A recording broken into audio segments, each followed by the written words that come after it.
Good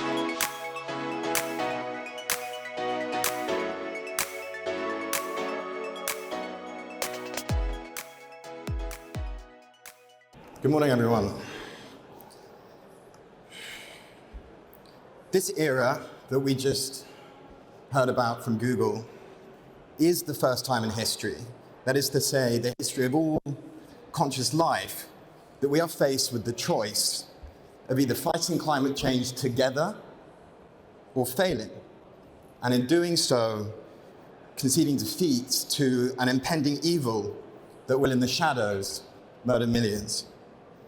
Now, I'm here for I would like to discuss the nature of clean technologies and the carbon markets, and in particular where they interface, and how we can make green work as a profitable financial flow for the people here in this room, in this conference, and by extension, the world. My name is Billy Richards. I'm formerly a molecular biochemist turned computational biochemist from Oxford University, where I was awarded 3 scholarships. I'm a Y Combinator startup founder. I specialize in complex data products, sustainability, and financial services. And I'm the co-founder and CEO of the Changeblock group. The other founder of Changeblock is a guy called John Palmisano.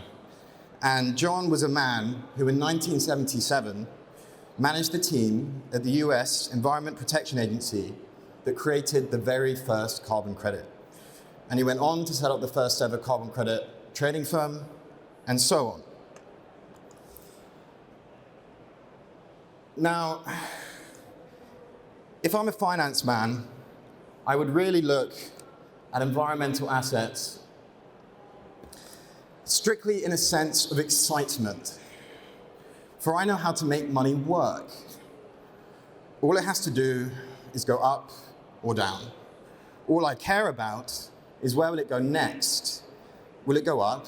Will it go down? Do other people buy these things? If so, how much and how many? How much do they cost? How liquid are they? Right now, if I were a finance man, I'd be looking at the $500 million of green bond issuance in the first half of 2023 and the 150% year-on-year growth in green asset trading and the $4 trillion market size estimates for 2030, 40 and beyond, and be rubbing my hands together. By the way, that bond issuance number from this year is the same number as was issued in the entire mortgage bond market the year leading up to the financial crisis.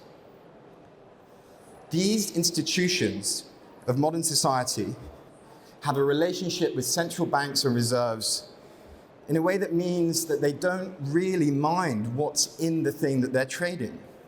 They just want to be compliant with their policies and the regulations that apply to them. It's that simple.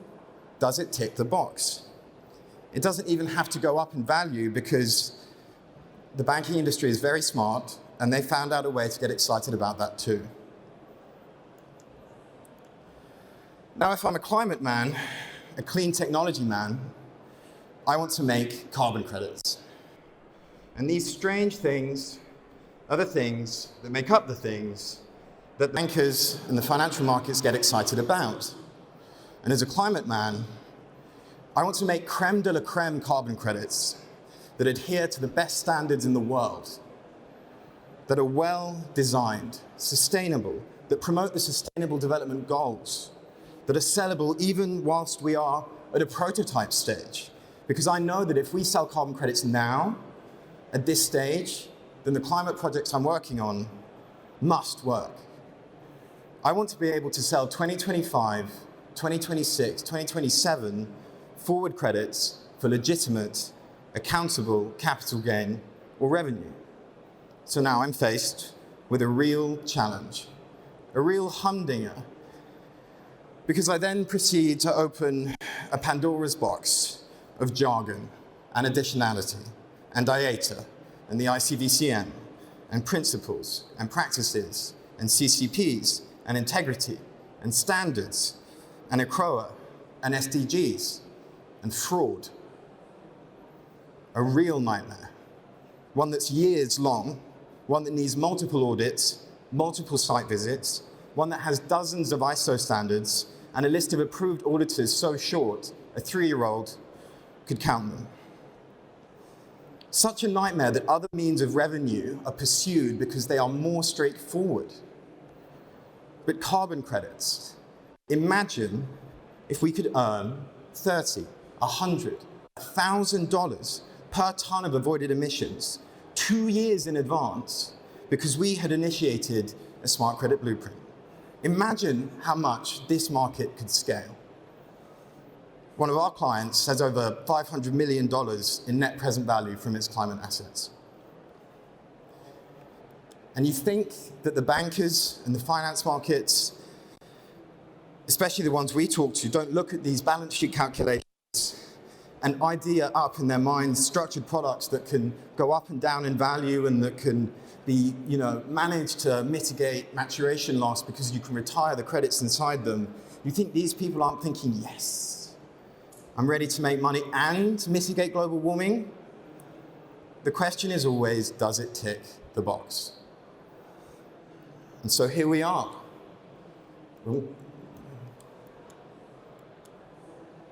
So here we are, the climate technology people, with Pandora's box wide open. We're deep in the weeds. So how do we bridge this broken interface? How do we quickly readjust the alignment of these giant industries to rapidly funnel the vast amounts of available capital to expand the operations and sustainable impact of the companies like those in this room? Well, that's what I'm here to try and tell you. And the answer is, it's not rocket science. It's data science. And I hope you agree that this is a skill set that's far more widespread. The answer is, from the earliest possible point, start collecting and assembling your data in the correct format and structure. Ideally, with unchangeable digital certificates that validate, place, and timestamp for audit purposes, and then present this data back to the world in a way that aligns with the highest possible degree of integrity. Now, when you do this, suddenly adhering to the guidelines isn't all that hard. Suddenly knowing what you actually need to do is easier. Decision-making is empowered. Impact and relevance to the Sustainable Development Goals is maximized. And compliance with policies that update very frequently, is straightforward. And risk-led insights are more easily acted upon. And even better than that, imagine you're a climate woman or man, and at the click of a button, you can package up that data that you've carefully collected and send it off to someone else to read, like an auditor, and then someone else, like a notary, and then someone else, like a registry. And they all use DocuSign or some other tool, and hey presto, that thing becomes one of the very same things that if I were a banker, I'd be getting very excited about. This is all possible, and it's not rocket science, and it works. It's a process of data gathering, structuring, storage, and utility. So how does this work? Well, at Changeblock, we implement and deploy scalable remote sensing, blockchain, and data analytics, following the school of Professor Peter Grindrod from Oxford University. And in combination with our integrity, guarantee for clean technologies, and nature-based projects, we create an audit trail and data framework that is then used to create a variety of structured financial products. This reduces friction and increases the number of lower risk, transparently priced, peer-to-peer, trustworthy transactions in a way that is not over the counter. And crucially, it enables the project developers, the investors, the stakeholders not to have to worry about the profound complexity and sophistry of the carbon credit creation, audit, approval, issuance, management, etc. process. And why does this work? Why should this work? Because we all believe that there is value moral and financial, in building for a future that is clean, that is sustainable, that repairs and protects the planet for future generations. It's that simple. Value stems from consensus and belief. We all agree that the tax man will put me in jail if I don't pay my taxes, and we all believe that some things are better than others. Green things, carbon credits, are better than others. But we need to be mindful. The market is very much still in its infancy, and as a result, we need to make decisions carefully, and in every scenario, high quality and sustainable data gathering, collection, storage, and processing from day one, even if you have to go back in time, will support your ability to genuinely create environmental assets and products that satisfy the complex and sophisticated criteria of the carbon markets.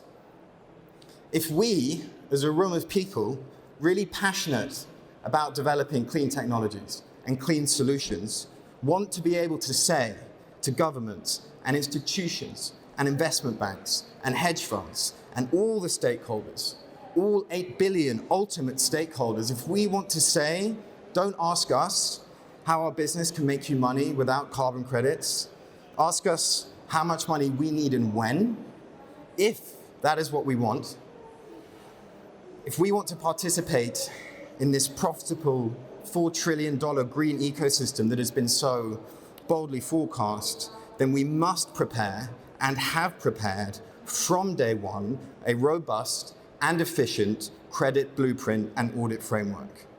Because this, when managed and effectively analyzed, empowers good, sustainable decision-making.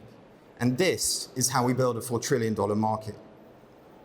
And we may immediately go back to the weeds, the gold standards. We may think we need to reinvent the wooden wheel 100 times because every wheel really is different. I'm saying we aren't making wheels out of wood anymore. We're making them out of rubber and steel. Our new wheels are sticky and strong and exciting. At Changeblock, we synergize finance with climate technology and nature-based projects. We use our data framework, blockchain technology, data analytics, and remote sensing. And then using our exchange, we directly link with multinationals, institutions, and offset purchases to secure you income from your planet repair activities. Thank you for listening. We're at stand E39. Not got any time for questions, I'm afraid, but definitely come and say hello afterwards.